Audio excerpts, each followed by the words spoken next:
mo kay Senate President Alan Peter Cayetano. Panoorin po natin ang pahayag ng leader ng Senado. Si Bato. Walang arrest warrant. Nananawagan po kami sa lahat po ng ating nakikinig ngayon. I'm in the Senate with the other senators. We're having a caucus. Nabalitaan po namin na allegedly may mga taga-NBI na gustong pumasok. Nakita na nagbabarena ng pinto galing ng walls galing dun sa GSI side.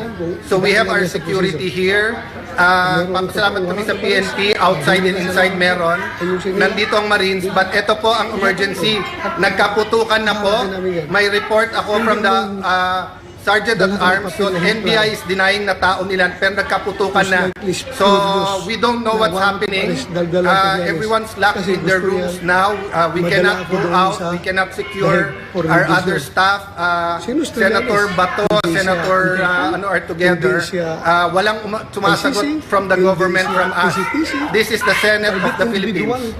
This is the Senate of the Philippines. May putukan na po dito.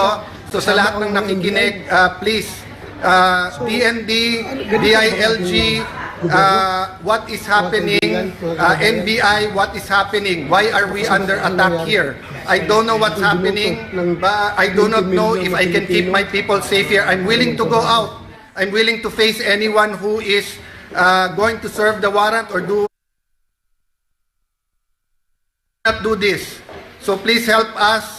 Please let us know what is happening here. I will repeat po, kinonfirm ng ating Sergeant at Arms na nagkaputukan na po. Many senators here have the numbers of the AFP Chief of Staff, etc. We're trying to get in touch, no? So far po, nagpe-perform yung Marines dito, yung OSAA, yung police sa labas. But inside the building, we do not know what's happening. I'm sorry, I have to do it this way. Hindi po namin malaman kung ano nangyayari. So, I'm relying on your prayers po. And I'm relying kung may nakikinig from the government here, what is happening po dito sa Senado. We have received the article of impeachment po. It is here. We are having a caucus. How is that? So why is this happening at bakit may putukan nga dito? Please, someone respond, call us, let us know what's happening. Okay, so si Senator Loren at si Senator Pia finally got in touch. So they're here in the room. We have to turn off the lights dahil may putukan na nangyayari. Si Senator Pia and si Senator Loren called the NBI director. He said wala daw sila dito dahil pinaalis daw nila dito. So he said please find out what's happening kasi nagpuputukan. Sabi niya walang magagawa kasi pinaalis. And then he started saying wag kami magtaas ng boses. What will you do, Director? Kung may putukan na at lahat ng staff mo at yung mga usaa mo naka-vest na lahat and hindi malaman mangyayari, what would you do? Hindi ba dapat ang sagot mo, ma'am, sir, I'll go there, I'll make sure you'll help? That's what I was expecting him to say. When Senator Loren was talking to him very calmly, I said, what are you gonna do about this? Pinuputukan kami dito. Tapos sabi niya, hindi kami makalapit, pinalis nyo kami dyan. Sabi ko, well then do your job, make us safe, this is not good. Ma'am, wag mo ako sigawan. Yun lang ang masasabi mo sa akin. Pinuputukan kami, sasabihin mo sa akin, wag kitang sigawan. Sumisigaw ako dahil mataas ang emotions. So, I'll give everyone context. 4 senators got tips 30 minutes ago while we were talking na umalis na dito kasi may mangyayari. So, yung isa kapwa senador, yung iba kung sino-sino nagsabi. So, the emotions are high here because bakit kami paalisin? We're waiting for the articles of impeachment and we're having a meeting. Nasabi lang dadating na. So, again, no? Kung sino nakikinig from the government, this is the Senate of the Philippines. We are allegedly under attack. The Sergeant of Arms has confirmed na may putukan na dito.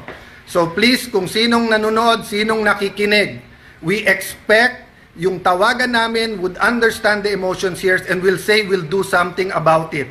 No? So the rest, mga nasa Senate, turn off the lights, stay low. Kung may active shooters, follow the protocols. Yan po ang pahayag ni Senate President Alan Cayetano. Master Judea, paring RJ, Coach Oli, Partner Admar, nakatanggap raw sila ng tip, 4 na senador, pinaalis sila sa Senate premise dahil nga may mangyayari. Pero sinabihan daw sila na darating ng articles of impeachment kaya di sila umalis at kaya kasulukuyan sila nagko-caucus.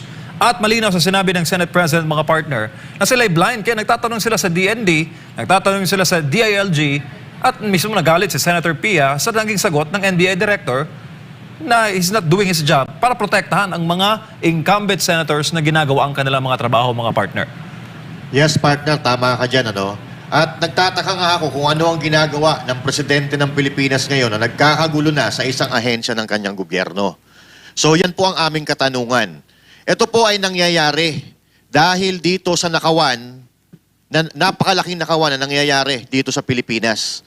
So ang tanong ng taong bayan, ano ang ginagawa ng kinauukulan? Nanonood lang ba kayo na may mangyaring masama diyan sa mga kalaban ninyong politiko?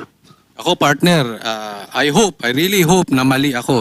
Pero sa tingin ko, ang kasunod nito ay martial law na.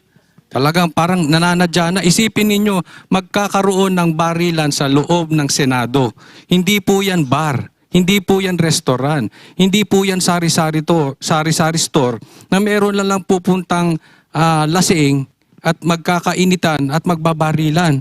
Ito po ay mga ahensya ng gobyerno. At abogado naman po sila. Alam po nila kung illegal o tama o mali ang pagsiserve ng warrant. Na may tamang paraan po dyan. Hindi po pwede na basta ka lang sasabihin nyo, sabi sa ibang bansa, iserve namin yung warrant, tapos pasok kami dito sa Senado, tapos magkabarilan, kung kanino man galing yon at hindi na namin respetuhin itong batas na nasa loob ng Senado, hindi po pwedeng hulihin. May purpose po yung batas na yun, mga partners. Opo, bago lang sa iba pang mga mamaya makakapanaim din natin si Attorney Harry Roque. Pakinggan muna natin ang naging pahayag ni Senadora Amy Marcos sa kaganapan dyan po sa Senado. Ayan o. Ayan o. Ala, pumapasok na silang lahat. Ano ba yan? Bakit nagkakaputukan dito sa Senado? Hindi na ito normal.